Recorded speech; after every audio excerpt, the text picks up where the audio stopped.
Hello दोस्तों, मैं professor अनुपम पांडे एक बार फिर आपका स्वागत करता हूं fundamental concepts in geography lecture series में। हमारा आज का टॉपिक है ह्यूमिडिटी, जिसे हम आर्द्रता भी कहते हैं।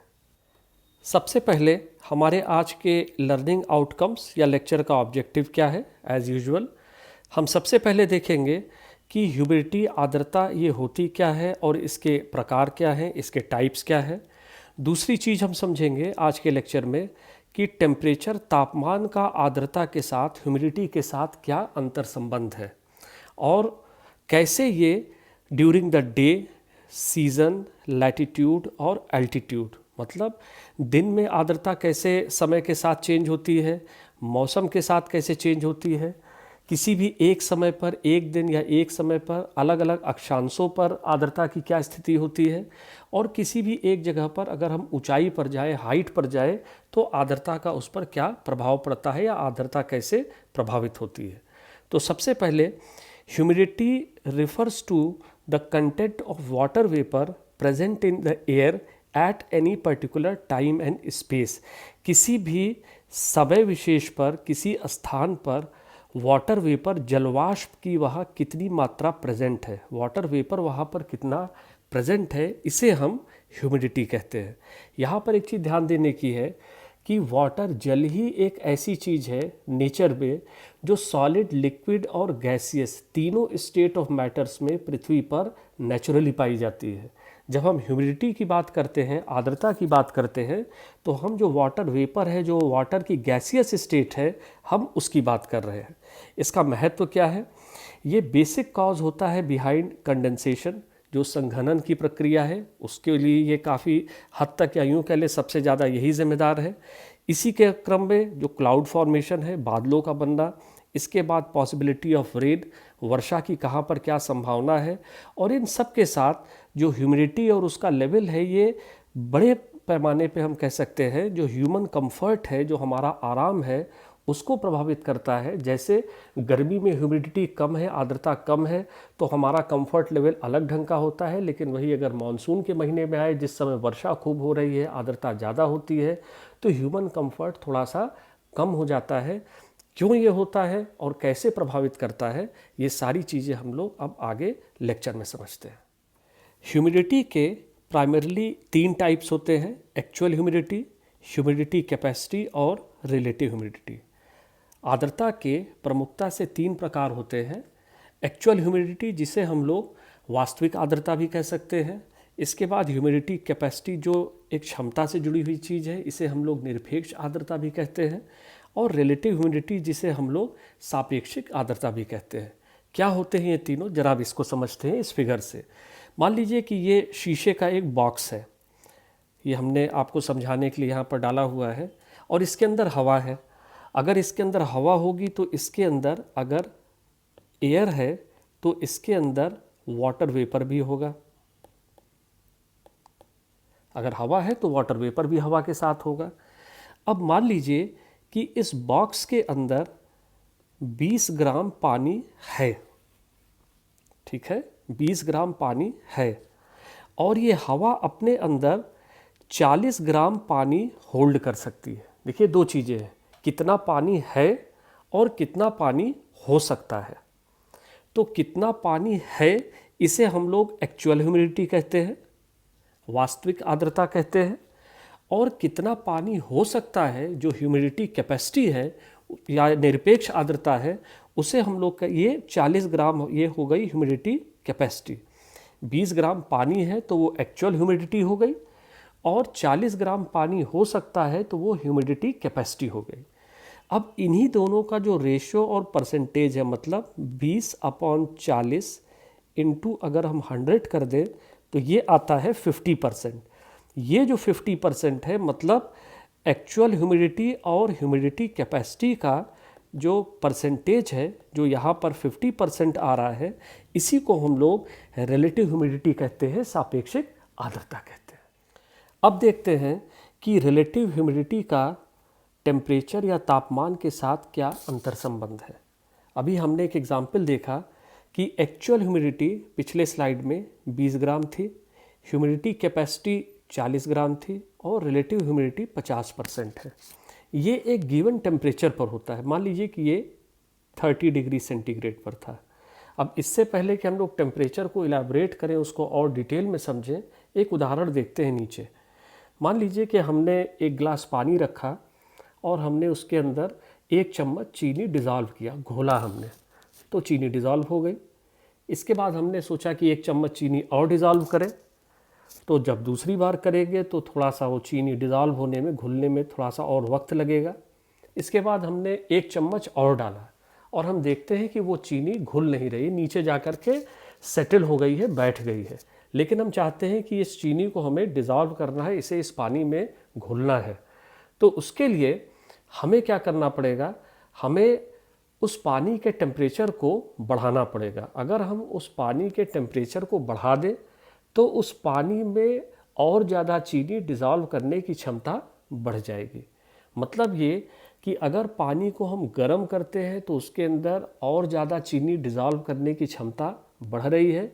तो इसी चीज़ को हम उलट करके भी देख सकते हैं, इसका रिवर्स कर सकते हैं कि अगर हम पानी का टेम्परेचर कम कर दें तो उसके अंदर चीनी को डिज़ोल्व करने की क्षमता घट जाएगी।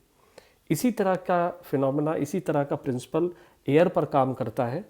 मान लीजिए कि अब यहाँ पर हमने टेम्परेचर को 40 डिग्री सेंटीग्रेड कर दिया, ये 40 डिग्री सेंटीग्रेड हो गया मान लीजिए। अब एक्चुअल ह्यूमिडिटी 20 ग्राम ही रहेगी, पानी कहीं से आ तो जाएगा नहीं, जितना था टेम्परेचर आपने बढ़ा दिया। लेकिन जो ह्यूमिडिटी कैपेसिटी थी वो अब 40 ग्राम से बढ़ करके मान लीजिए 80 ग्राम हो गई। और जैसे ही ये एक्चुअल ह्यूमिडिटी 20 ही रही, जो कैपेसिटी है वो 80 हो गई, तो अब जब इसका हम रेशियो करेंगे तो वो हो जाएगा 20/80 इंटू 100 इज इक्वल टू 25%। मतलब हम देखते हैं कि जब टेम्परेचर बढ़ा 30 से 40 डिग्री सेंटीग्रेड हुआ तो जो रिलेटिव ह्यूमिडिटी 50% थी वो घट करके 25% रह गई। इसीलिए हम लोग देखते हैं कि गर्मियों के महीने में जब तापमान बढ़ता है तो देखिए पानी उतना ही रहता है, लेकिन जब तापमान बढ़ता है तो ह्यूमिडिटी कैपेसिटी बढ़ जाती है, 40 से 80 हो गई। और जब कैपेसिटी बढ़ गई तो जो एक्चुअल और कैपेसिटी का रेशियो होता है वो घट जाएगा। देखिए ये कैसे 50% से 25% हो गई। और एक तीसरा उदाहरण हम लोग ले लें। अगर टेम्परेचर 20 डिग्री सेंटीग्रेड हो गया, देखिए amount of water, actual humidity उतनी ही रहेगी, जो वास्तविक आर्द्रता है वो अभी भी 20 ही ग्राम है। लेकिन अब जब टेम्परेचर कम होगा तो जो ह्यूमिडिटी कैपेसिटी थी जो 40 ग्राम थी, ये घट करके हो गई मान लीजिए 30 ग्राम। तो अब जब इसका हम RH निकालेंगे, इसकी सापेक्षिक आर्द्रता निकालेंगे, तो वो हो जाएगा 20/30 इंटू 100 और ये आ जाएगा 66%। तो देखिए जब तापमान कम हुआ तो 30 डिग्री पर रिलेटिव ह्यूमिडिटी 50% थी, लेकिन जब तापमान 20 डिग्री सेंटीग्रेड हो गया तो रिलेटिव ह्यूमिडिटी, सापेक्षिक आर्द्रता बढ़ करके 66% हो गई। मतलब हम ये कंक्लूड कर सकते हैं कि जब टेम्परेचर बढ़ेगा, जब गर्म होगा तो सापेक्षिक आर्द्रता घटेगी, और जब टेम्परेचर कम होगा तो रिलेटिव ह्यूमिडिटी बढ़ेगी। इन दोनों में एक दूसरे से हम कह सकते हैं इन्वर्स रिलेशन है। जब एक बढ़ेगा, टेम्परेचर बढ़ेगा, तो रिलेटिव ह्यूमिडिटी घटेगी, और जब टेम्परेचर कम होगा तो RH या सापेक्षिक आर्द्रता बढ़ जाएगी। अब देखते हैं कि कहीं पर भी किसी एक दिन में, मतलब 24 घंटे में, रिलेटिव ह्यूमिडिटी जो सापेक्षिक आर्द्रता है ये कैसे प्रभावित होती है। देखिए यहाँ पर एक ग्राफ है और 2 लाइन दिख रही है, एक लाइन कंटिन्यूअस है और एक डॉटेड है। देखिए ये जो कंटिन्यूअस लाइन है ये रिलेटिव ह्यूमिडिटी या सापेक्षिक आर्द्रता की लाइन है, इसको हम खींच दे रहे हैं। ये रिलेटिव ह्यूमिडिटी है और ये डॉटेड लाइन टेम्परेचर की है, जिसको अब हम रेड से बना दे रहे हैं ताकि और स्पष्ट दिखे आपको। यहाँ पर एक चीज़ ध्यान दीजिए कि जिस समय मिनिमम टेम्परेचर कब होता है, सवेरे 4 से 6 बजे के बीच में होता है। तो देखिए ये जो रेड लाइन है ये टेम्परेचर ये इधर की तरफ शो कर रहा है। देखिए ये इधर टेम्परेचर है, इधर रिलेटिव ह्यूमिडिटी है। देखिए जो लाल वाला कर्व है वो सबसे नीचे कहाँ पर है, सवेरे 4 से 6 बजे के बीच में, इस पार्ट में टेम्परेचर सबसे कम है। और जब टेम्परेचर सबसे कम है तो रिलेटिव ह्यूमिडिटी सबसे ज़्यादा है, मतलब सुबह के समय 4 से 5 बजे 6 बजे के बीच में। और दिन के मैक्सिमम टेम्परेचर देखिए लाल कर्व सबसे ऊपर कहाँ पर है, ये दिन में 2 से 3 4 ये जो टाइम होता है दोपहर और उसके बाद का टाइम है। देखिए यहाँ पर जो रेड कर्व है ये सबसे ऊपर है, टेम्परेचर सबसे ज़्यादा है और यही वो टाइम है जिस समय सापेक्षिक आर्द्रता या रिलेटिव ह्यूमिडिटी सबसे कम होती है। तो यही बात अभी हम लोगों ने पिछले एग्जाम्पल में पिछले स्लाइड में देखा था कि जब टेम्परेचर सबसे कम होगा जैसे सवेरे 4 से 6 बजे के बीच में, तो RH या सापेक्षिक आर्द्रता सबसे ज़्यादा होगी और जब टेम्परेचर सबसे हाई होगा दिन के समय में, जैसा कि दिन में 2 से 3 4 बजे के बीच में होता है, तो रिलेटिव ह्यूमिडिटी सबसे कम होगी। अब देखते हैं कि सीजन्स का, मौसम का क्या प्रभाव पड़ता है आर्द्रता पर। ठीक है, देखिए 2 सीज़न हमने लिया है, समर और विंटर। अगर कोई एक स्थान जिसका तापमान मान लीजिए ट्रॉपिकल एरिया में है, उष्णकटिबंधीय क्षेत्र में है, और यहाँ पर विंटर का एवरेज टेम्परेचर है मान लीजिए 15 डिग्री सेंटीग्रेड, तो अगर ट्रॉपिकल एरिया में जैसे नॉर्थ इंडिया है, उत्तरी भारत में, तो कोई स्थान जिसका जाड़े में जो शीत ऋतु है उसमें अगर तापमान, औसत तापमान 15 डिग्री सेंटीग्रेड है, तो निश्चित रूप से उसका गर्मी में तापमान 30 डिग्री सेंटीग्रेड होगा।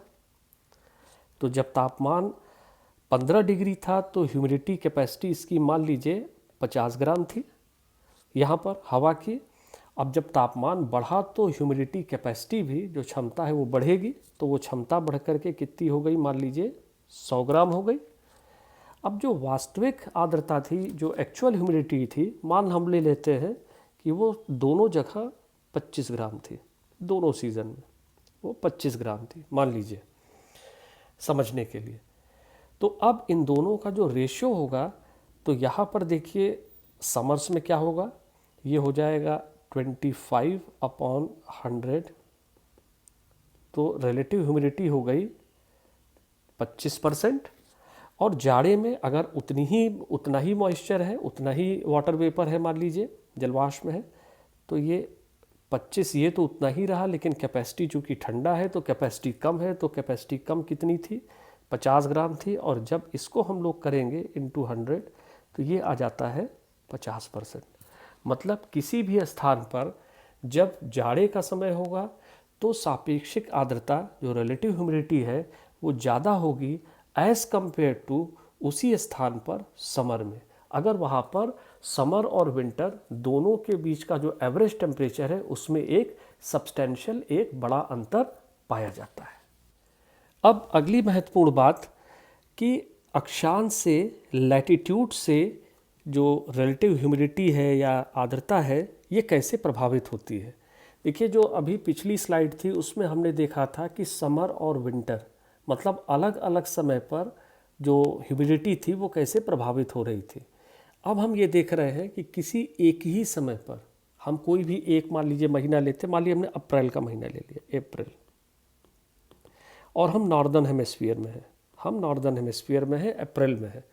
अब देखते हैं कि उत्तरी गोलार्ध में अप्रैल के महीने में अलग अलग अक्षांशों पर, अलग अलग लैटिट्यूड्स पर जो ह्यूमिडिटी है वो कैसे चेंज होती है या उसकी क्या स्थिति है। अब देखिए अगर हम लोग अप्रैल के महीने में है, नॉर्दर्न हेमिस्फीयर में है, तो 30 डिग्री के आसपास तापमान लगभग 37 डिग्री सेंटीग्रेड तक पहुंच जाते हैं। जो लोग नॉर्थ इंडिया में रहते हैं, उत्तरी भारत में, हम लोग इस तापमान से खूब परिचित हैं, हर साल हम लोग परिचित होते हैं। अगर यहाँ पर 37 डिग्री तापमान है तो इक्वेटर पर यहाँ से तापमान थोड़ा सा कम होता है, क्योंकि वहाँ पे हमेशा 12 घंटे का दिन और 12 घंटे की रात होती है। इस पर हम लोग पहले बहुत डिटेल में चर्चा कर चुके हैं। तो यहाँ का तापमान 27 डिग्री है।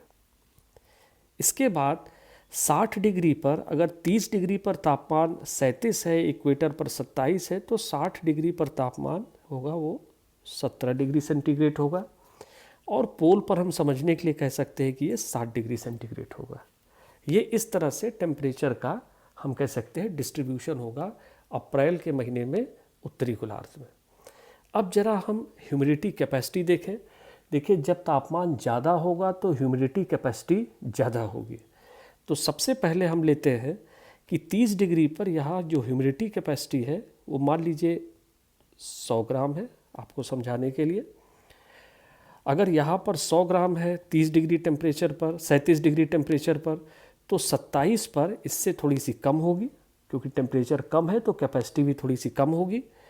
तो 27 डिग्री सेंटीग्रेड तापमान इक्वेटर पर जो ह्यूमिडिटी कैपेसिटी हम मान लेते हैं कि वो 75 ग्राम है, इससे थोड़ी सी कम होगी कैपेसिटी।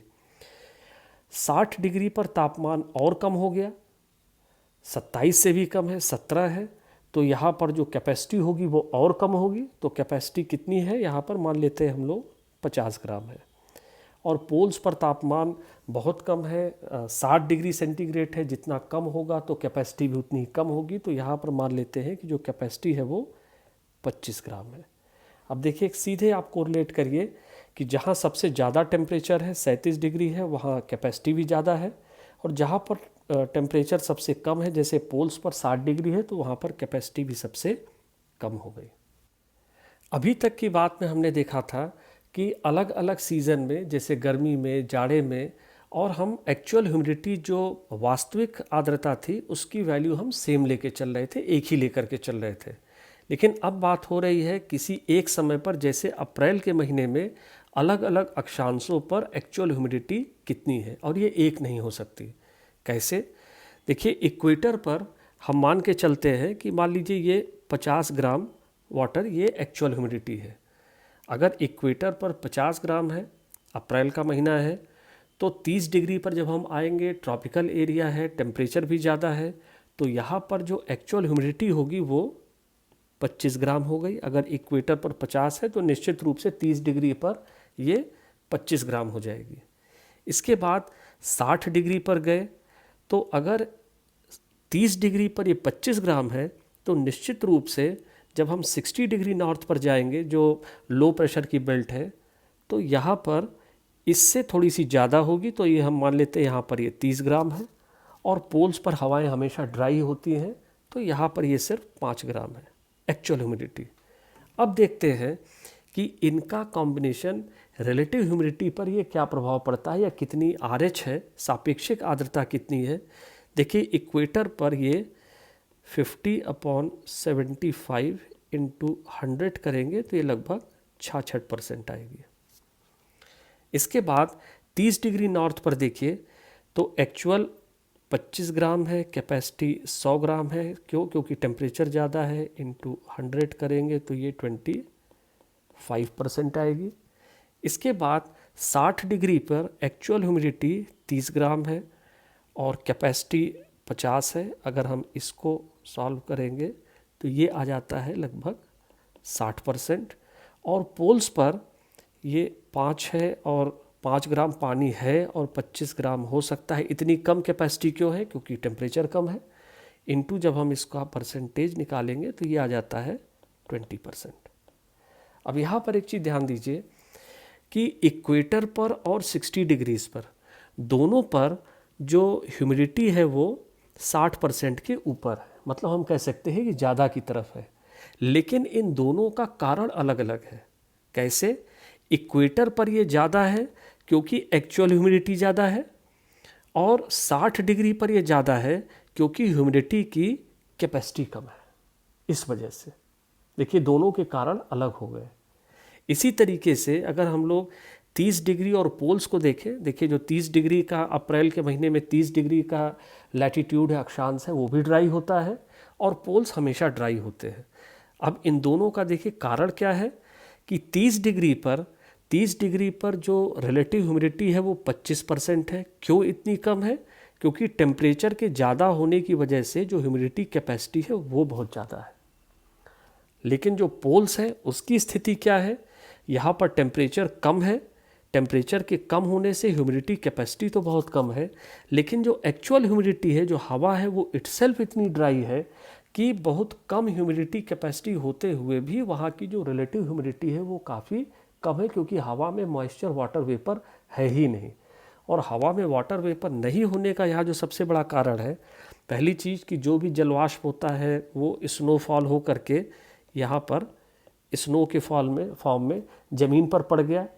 और चूँकि टेम्परेचर बहुत कम है तो जो स्नो पड़ी हुई है या जो H2O या वाटर का फॉर्म है वो इवापोरेट ही नहीं होता, क्योंकि इवापोरेशन होने के लिए, वाष्पीकरण होने के लिए, उसको वापस एटमॉस्फेयर में पहुंचने के लिए टेम्परेचर चाहिए। जितना ज़्यादा टेम्परेचर होगा वो उतनी तेज़ इवापोरेट होगा, उतनी तेज़ उसका वाष्पीकरण होगा, जैसा कि इक्वेटर पर होता है। लेकिन यहाँ पर स्नो पड़ी हुई है, वाटर का फॉर्म हम कह सकते हैं एक सॉलिड फॉर्म में पड़ा है, लेकिन तापमान इतना कम है, वहाँ पर 60 डिग्री सेंटीग्रेड का औसत तापमान है। तो उतने कम तापमान पे नीचे स्नो होते हुए भी उसमें ना तो मेल्टिंग हो पाती है, और जब मेल्टिंग ही नहीं होगी तो उसका इवेपोरेशन नहीं होगा, और जब इवेपोरेशन नहीं होगा तो वहाँ के एटमॉस्फेयर में, लोअर एटमॉस्फेयर में जलवाष्प पहुँचेंगे ही नहीं, और जब जलवाष्प पहुँचेगा ही नहीं, वेपर पहुँचेगा ही नहीं, तो जो एक्चुअल ह्यूमिडिटी है वो हमेशा बहुत कम बनी रहती है। इसीलिए जो पोलर एरियाज़ होते हैं वहाँ की हवा एकदम ड्राई होती है। और अब देखते हैं कि एल्टीट्यूड का या हाइट का, ऊंचाई का क्या प्रभाव पड़ता है ह्यूमिडिटी पर। देखिए ये फिगर है, इसके अंदर 4 कॉलम्स दिए हुए हैं, 4 बॉक्सेस दिए हैं। टेम्परेचर इसमें डिग्रीज फ़ारेनहाइट में दिया है। तो देखिए यहाँ पर तापमान 85 डिग्रीज फ़ारेनहाइट है। थोड़ा ऊपर जाने पर ये 80 डिग्रीज फ़ारेनहाइट हो गया, और ऊपर गया तो ये 75 डिग्रीज फ़ारेनहाइट हो गया। मतलब तापमान कम हो रहा है, टेम्परेचर ऊपर जाने पर कम हो रहा है।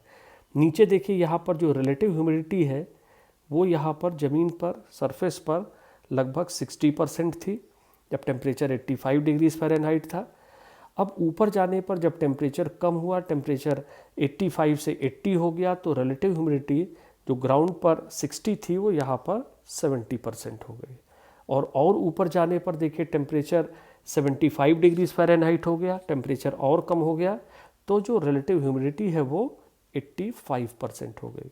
तो देखिए इसमें हो क्या रहा है, जो एक्चुअल ह्यूमिडिटी है, जो पानी इस बॉक्स के अंदर था, इस कॉलम के अंदर, वो उतना ही है। लेकिन जैसा हमने पहले बताया कि ऊपर जाने पर टेम्परेचर कम होता जा रहा है। जब टेम्परेचर कम होता जा रहा है तो ह्यूमिडिटी कैपेसिटी कम होती जा रही है।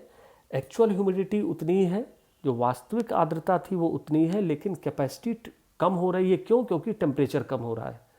और जब कैपेसिटी कम होगी, एक्चुअल ह्यूमिडिटी उतनी ही रहेगी, लेकिन जो ह्यूमिडिटी कैपेसिटी है वो जब कम होगी तो रिलेटिव ह्यूमिडिटी बढ़ती जाएगी, जैसा हम लोग इस फिगर में अभी देख रहे हैं।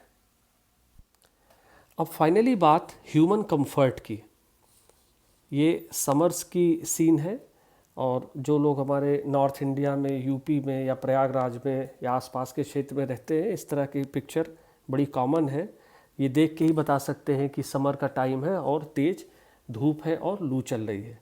देखिए समर्स में होता क्या है, जो टेम्परेचर्स होते हैं बहुत हाई होते हैं, और हाई टेम्परेचर होने से जो ह्यूमिडिटी कैपेसिटी है वो बहुत बढ़ जाती है, और ह्यूमिडिटी कैपेसिटी जब बढ़ेगी तो जो रिलेटिव ह्यूमिडिटी है वो लो होगी। मतलब जो एयर है वो ड्राई हो जाएगी, सूखी हो जाएगी। जब बाहर की एयर ड्राई रहेगी, आप धूप में निकलेंगे तो गर्मी से आपको स्वेटिंग होगी, पसीना होगा, और जब पसीना होगा, जब स्वेट होगा, पसीना होगा, तो ये बाहर की हवा ड्राई है तो पसीना तुरंत सूख जाएगा, और जब पसीना सूखेगा तो वो आपके बॉडी को एक कूलिंग इफेक्ट देता है, हल्का सा आपके बॉडी के टेम्परेचर को रेगुलेट करता है, उसको थोड़ा सा नॉर्मलाइज करता है। अब अगर तेज़ धूप है, लगातार आप बाहर है, स्वेट हो रहा है, जैसे ही स्वेट पसीना बाहर निकल रहा है, हवा ड्राई है, देखिए ये बात बड़ी इंपॉर्टेंट है, क्योंकि हवा ड्राई है तो पसीना तुरंत सूखता जाता है और आपका बॉडी का टेम्परेचर रेगुलेट होता है। लेकिन इस प्रोसेस में हम लोग बॉडी का बहुत सारा, जो आप कह सकते हैं अंदर वाटर है, उसको लूज़ करते हैं।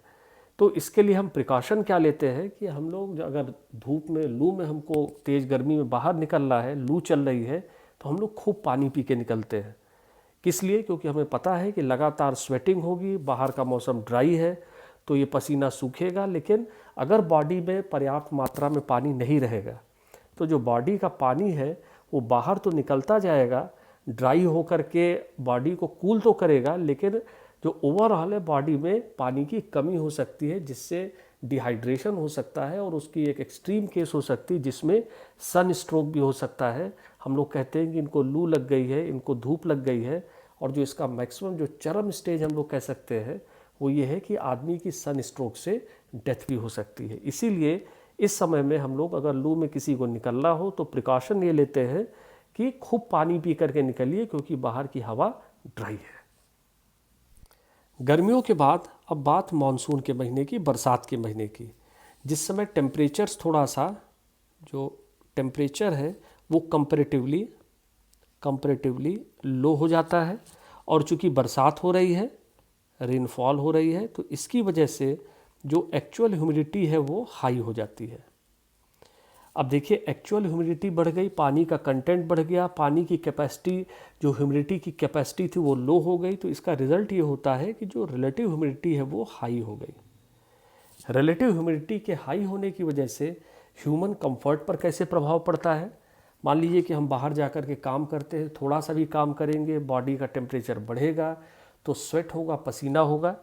लेकिन अब बाहर की हवा चूँकि ह्यूमिड है, रिलेटिव ह्यूमिडिटी हाई है, तो पसीना निकलेगा तो, लेकिन वो पसीना सूखेगा नहीं, और पसीना नहीं सूखने की वजह से जो हमको एक कूलिंग इफेक्ट मिल रहा था पहले कि पसीना सूखा और हमको थोड़ा सा कूलिंग इफेक्ट मिला, वो चीज़ आपको नहीं मिल पाती है। और ये जो आर्द्रता है इसकी वजह से जो कंफर्ट लेवल है वो ख़राब होता है या डिस्कम्फर्ट की सिचुएशन आती है। और यही कारण है कि जो मानसून के महीने होते हैं उसमें जो हमारा जो रूम कूलर होता है वो काम नहीं करता, क्योंकि रूम कूलर सिर्फ टेम्परेचर को कम कर सकता है। जो एयर कंडीशनर होता है इसकी कैपेसिटी होती है कि ये टेम्परेचर को भी कम कर सकता है और ह्यूमिडिटी को भी हम कह सकते हैं रेगुलेट करता है। और अंत में बारी थिंकिंग ज्योग्राफिकली की। आज का प्रश्न है, why the phenomena of dew is observed only in winter mornings in a tropical setting as in north India. उत्तर भारत में ये जो उष्णकटिबंधीय क्षेत्र है उत्तर भारत का, इसमें जो ओस का फिनोमेना है ये सिर्फ जाड़ों में और सुबह के समय ही क्यों होता है, इसके ऊपर थोड़ा विचार करिएगा। अब आज के मुख्य बिंदुओं पर आज की समरी। सबसे पहले हम लोगों ने देखा कि ह्यूमिडिटी ये 3 प्रकार की होती है। एक्चुअल ह्यूमिडिटी जिसे हम लोग वास्तविक आर्द्रता भी कहते हैं, इसके बाद ह्यूमिडिटी कैपेसिटी जिसे निरपेक्ष आर्द्रता कहते हैं, और रिलेटिव ह्यूमिडिटी जिसे हम लोग सापेक्षिक आर्द्रता कहते हैं। और ये तीनों एक दूसरे से रिलेटेड है। कैसे रिलेटेड है ये बात हम लोगों ने समझा। इसके बाद तापमान, टेम्परेचर ये आर्द्रता को, ह्यूमिडिटी को प्रभावित करता है एक इन्वर्स रिलेशनशिप में। मतलब कि जब तापमान ज़्यादा होगा तो जो आर्द्रता है वो कम होगी, और जब तापमान कम होगा तो सापेक्षिक आर्द्रता ज़्यादा होगी। इसके बाद जो रिलेटिव ह्यूमिडिटी है ये मैक्सिमम होती है कब, मॉर्निंग में, सुबह के समय होती है, और मिनिमम होती है लेट आफ्टरनून में, ये हम लोगों ने देखा। इसके बाद रिलेटिव ह्यूमिडिटी ये गर्मियों के महीने में अपेक्षाकृत, जो रिलेटिव ह्यूमिडिटी है वो गर्मियों के महीने में अपेक्षाकृत कम होती है एज़ कम्पेयर टू जो आप कह सकते हैं बरसात का मौसम है या जाड़े का मौसम है। इसके बाद रिलेटिव ह्यूमिडिटी ये इक्वेटर पर, भूमध्य रेखा पर और 60 डिग्री अक्षांश पर ज़्यादा होती है कंपैरेटिवली 30 डिग्री के और पोल्स के, जिनके अलग अलग वजह होती हैं जिसको हम लोगों ने डिस्कस किया। इसके बाद रिलेटिव ह्यूमिडिटी, सापेक्षिक आर्द्रता, ये बढ़ती है जब हवा का कॉलम ऊपर जाता है, जब वर्टिकली हम लोग ऊपर जाते हैं, और इसका बहुत इम्पॉर्टेंट रोल है कंडेंसेशन में, संघनन की प्रक्रिया में, जो हम लोग अगले लेक्चर में जब हम लोग क्लाउड्स के बारे में बात करेंगे तो बहुत डिटेल में इस पर बात करने वाले हैं। और फाइनली जो हाई ह्यूमिडिटी होती है ये असुविधा क्रिएट करती है, डिस्कम्फर्ट होती है, हम लोग के लिए एक अच्छी स्थिति नहीं होती है ह्यूमन हम कह सकते हैं कंफर्ट की दृष्टि से। लेकिन जो ड्राई एयर होती है, यूँ कह ले जो वेरी ड्राई एयर होती है, जो लू जिसको हम लोग कह सकते हैं, जो गर्मियों के समय में चलती है जब टेम्परेचर्स बहुत हाई होते हैं, मतलब ये कि जब ह्यूमिडिटी काफ़ी कम रहे, आर्द्रता काफ़ी कम रहे और टेम्परेचर हाई रहे, तो ये लीथल भी हो सकती है, ये घातक हो सकती है, जानलेवा हो सकती है। और एक अहम बात, अभी तक के लेक्चर्स जितने भी हुए हैं उस पर आपकी जो भी क्वेरीज़ हो, क्लैरिफिकेशन हो, आपके क्वेश्चंस हो, उनको आप नीचे दिए गए इस व्हाट्सएप नंबर पर उनको आप मैसेज कर सकते हैं। आगे हम लोग जब भी थिंकिंग ज्योग्राफिकली के क्वेश्चंस को डिस्कस करेंगे एक अलग सेशन में, तो जो आपकी क्वेरीज़ हैं उनको भी हम लोग उन्हीं क्वेश्चंस के साथ में इनकॉर्पोरेट कर लेंगे।